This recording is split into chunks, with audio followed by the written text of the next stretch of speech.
po, over sa aga ang pag-decorate ng over din sa ganda. Yan po ang maagang nilalalalarga this morning. Oh yes, that's right, Ate Angela. Ang Paskong vibes na pasyalan. Yan. Silipin natin sa Alfonso, Cavite. Grabe po kasi yung palalalalala. Okay. At Ate Laila, feel mo ba ang Pasko sa Christmas Village? Hello, Ate Laila? Hello? Ayun na nga.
Ang laki-laki naman itong gingerbread house na to. Pwede kaya itong kainin?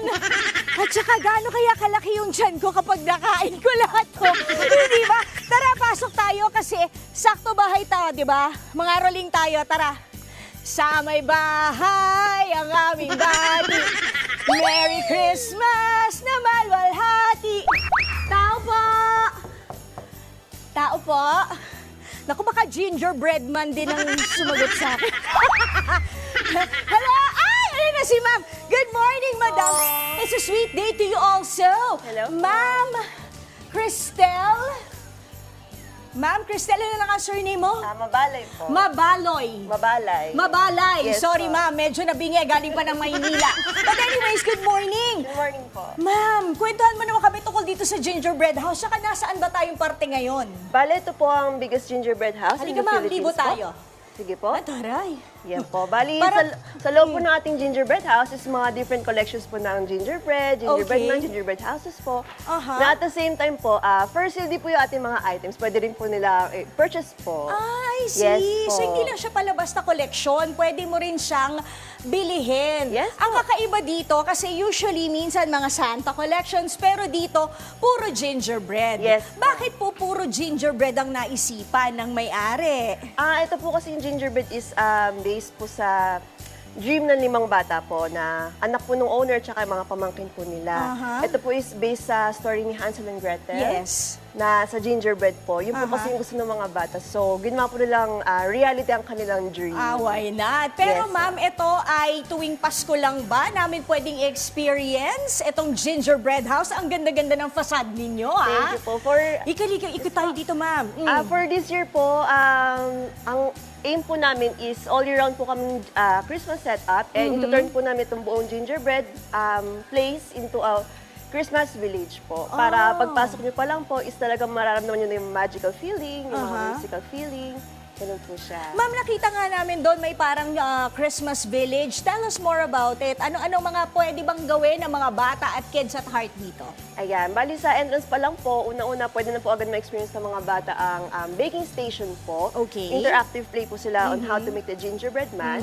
And then pagpasok po, meron kaming thematic houses, 3 po yun. Meron Grinch, milk tea, and pastel colors. Oh. And then pagbaba po nila is makikita na po nila itong main gingerbread house. So marami talagang activities. po. Eto ma'am, ano to? This Ito one- yung gingerbread man-making ba? Yes po. Bali, meron po kami Oh. 2 kinds as of now. Meron po tayong sa house and meron po tayong man. Oy, naka-mittens pa ako, studio. Kala nyo, puto bungbong color yan. Okay, pero mamaya na tayo gumawa. Ma'am, ano yung nasa second floor? Ano naman yan? Parang cafe ba? Mga tables and chairs lang po ba yung nandyan? Yes po, sa second floor naman po is more on dining area siya. Pero naka-theme din po siya ng color pink and meron din siya mini playhouse din po for the I kids. see. Yes. Tapos ma'am, very interesting ang iyong Christmas tree na September 1 pa lang talagang nakasetup na. Puro gingerbread house din. Yes. Yung mga disenyo. Ang ganda. Nakakatuwa lang. Lahat talaga pwedeng bilihin. At saka ang bango. Bakit ang bango? Ang May bango, may gingerbread gingerbread po. Yes rin. po. Bakit? Ano po siya, yun po yung gusto namin i-leave na trademark sa mga tao po Yung talaga. aroma? Yes po. Pero nagbe-bake talaga kayo ng gingerbread? Yes po. We do our own in-house gingerbread cookies. Pero more on yung maliliit lang po para easily Bite size. affordable siya and accessible. Yes. Okay. Tapos magkano naman po yun? Yun po, starting price lang po is 20 pesos po. Matitikman nyo na po ang real gingerbread cookie man. Oh, pagkatapos, pag pumunta po kami dito, syempre sasabihin nyo, naka-tape. Nakasecure po Sabihin siya. niya, welcome to the gingerbread house. Pero yun nga, ma'am, ang tanong, baka naman mahal. Alam nyo, minsan maganda lang ako, pero wala po akong pera. Kung medyo kulang sa budget, magkano po ba, madam? Ang mga items po natin. Yung entrance, may entrance fee po ba? Yes po, ang ating entrance fee po is 200 pesos for the kids and adult po. Kids below 2 feet naman po is for free. And Ma'am, then halika, senior dito and tayo. PWD po. Okay lang bang gumawa ako habang nagdadaldal Ayaw ka? po, pwede Sige, po. ma'am. Yeah, for the senior and PWD po, 160 pesos lang po ang ating fee. Ayun. Yes po. Tapos ma'am, ano ba tong nababalitaan ko na meron daw ditong pa-snow? Tuwing kailan ba yun? Yes po, bali nag-announce naman po kami sa Facebook page prior po sa mismong snowfall activity. Ito po, hindi tayo ng gunting po. Sige ma'am, okay lang. So tuwing merong yung snowfall activity, Yan, nag-announce sige, naman ma'am, po kami. kwentuhan mo Pero kami. usually po, commonly, every December po, mga papunta po ng Christmas. Yun siya. Tapos po, ang usual hours namin for snowfall is 3 p.m. po. 3 p.m. Yes po. onwards. Yes I po. see. Sayang, wala na masyadong oras. Papakita ko sana sa studio na kahit papano marunong naman ako sa art. Kaya lang nasobrahan ako ng kape, kaya nanginginig-nginig pa ako ngayon. Ma'am, open kayo everyday. Baka may day off kasi ang mga gingerbread ninyo kailangan magpahinga. Yeah, Meron po ba kayong day off?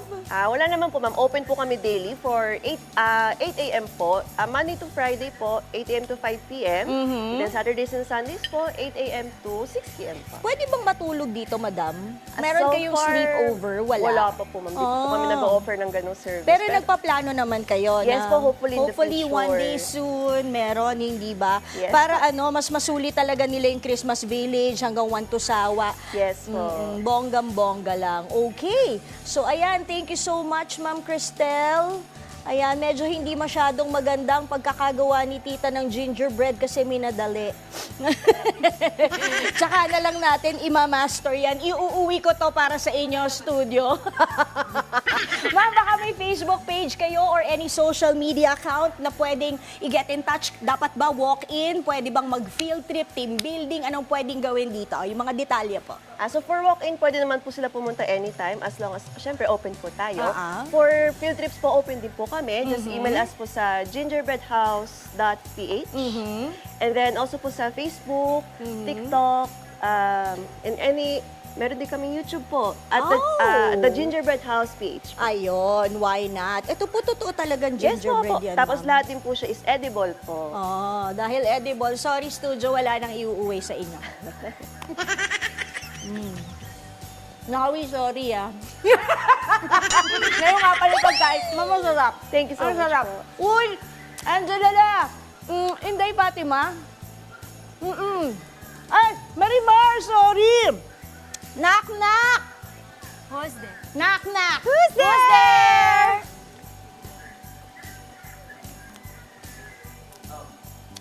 Go, Who's there na ba? Opo.